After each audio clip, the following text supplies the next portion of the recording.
Hello, everyone! This is Brandy Ackerley, your favorite Foxywriter. I'm an author, a Vtuber, and I stream weekly on Twitch. I create worlds with words. It's my hope to start bringing the same energy to YouTube soon. Not only that, but I have been improving my stream with better chats and things that will appear when people follow me back and such. And it's a very exciting time. In novel news, I finished writing chapter 30 now, so I only have another 8 chapters to go. Maybe 9? Maybe 9. Fortunately, that is the last chapter. The last one I worked on is the last one that should need to be written from scratch, unless I want to add a slightly longer epilogue to the end of the book. A suggestion from my editor, but I'm not sure yet. In addition to that, I updated my avatar. Now, you probably won't notice any differences, since it's little things like hair placement and whatnot, but the stuff that you should notice is my outfit! Let me just show it to you here. There we go! Isn't that gorgeous? Isn't that gorgeous? I just wanted something to ring in the new year. There we go. The microwave. Isn't that gorgeous, though? Oh, isn't that gorgeous? Oh, I love it. I love it. I wanted something just a little bit more interesting than my original outfit was. And I still wanted the original colors I had. Apparently purple and orange with the pink in my hair are just my official colors. I will find out exactly what number the colors are and let you guys know, just in case you want to play with fan art or something. I have to admit, I love the changes now. I'm so much happier. Not that I wasn't happy before. I loved the avatars that I make, but I was a bit unsatisfied, and now I am completely satisfied. As for my 2022 resolutions, I tend to set goals rather than actual resolutions. So, in addition to having the usual, be healthier, go to the doctors more often, publish a novel, etc., I have a few others, one of which is to work on my art. To that end, a friend of mine got me this beautiful moleskin. She got it for me for note-taking, which is what I originally thought I would use it for, but unfortunately, it doesn't have lines. So instead, I'm using it as as an actual drawing sketch journal. Eek! I have been doing some gorgeous things with it so far. Oh, there you go, there we go. Aren't they cute? Aren't they cute? This one is a digital one I did for a Happy New Year celebration. I've been enjoying working on my art. The paper is a bit too thin for water medias with the book, unfortunately. That is very, very disappointing to me. But it should be more than enough for pencils and pencil crayons and all of that sort of stuff, just regular pen drawings. If I want to use my Copics, my heavier markers, I'm gonna have to put something on the pages. But yes, that would apply to any paper that isn't like specifically made for Copics, so I'm not disappointed. I am not disappointed at all. I love it. I love it so far. But let's get started. When we last left our heroes, Richard and Kazunaha had just discovered a hidden grotto behind a cliff wall, and decided to try to get behind it to see what was inside. As for Sashi and Hana, they are out searching for the monster that is threatening the city, and trying to find Himiko's sister so they can help her return home, until the area is safe again. Now, on with the story. Here we go. Let me just pull up the book. Perfect. Perfect. It had taken the rest of the prior day to clear enough sand to safely move under the rock. 2.5 feet deep and nearly 5 feet across, plus additional space at both ends. Even if they had to turn around underneath the goddamned thing, they wouldn't get stuck. It would have taken maybe an hour back in the warm waters of Giza. The water was too cold here to just work for long in, though there was some sort of a current bringing warmer water their way on occasion.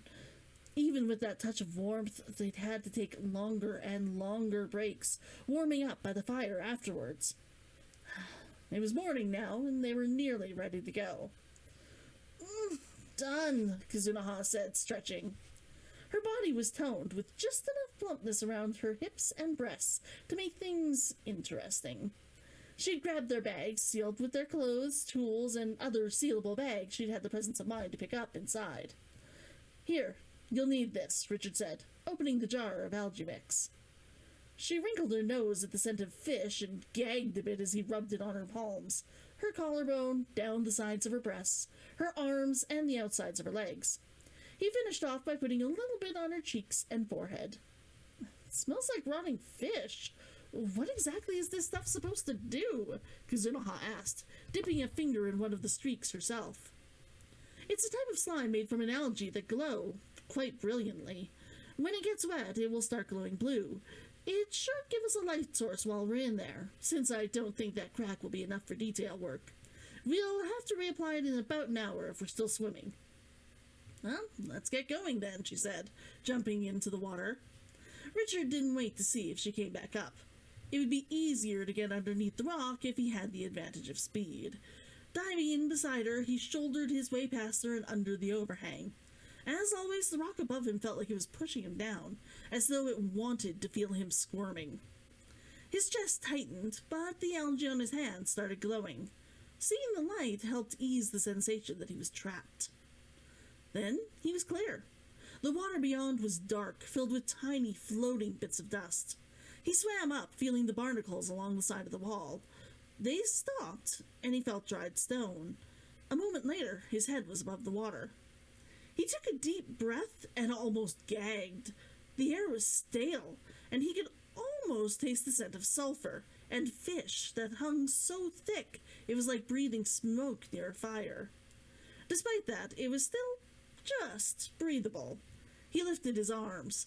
The cavern roof was higher than he could see, but when he turned back, he could just see the crack. It was much smaller on this side, only a few centimeters at its widest.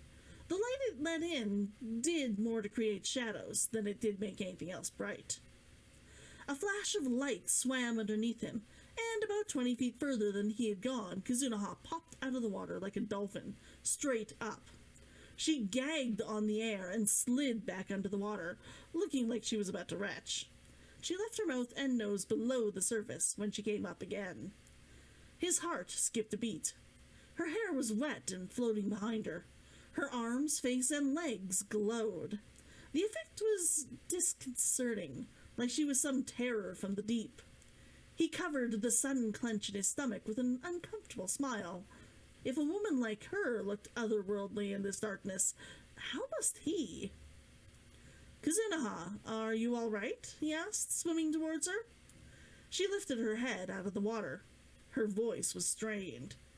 Have you not smelled this air? It's fouled. It wasn't that bad when I was looking in. The water was warmer where she was, and the scent of sulfur in the air grew even stronger. It isn't that bad. A bit stale, I'll give you that. We should be grateful for the sulfur. I think there's a hot spring somewhere in here. She glowered again, so he grabbed her, lifting her out of the water.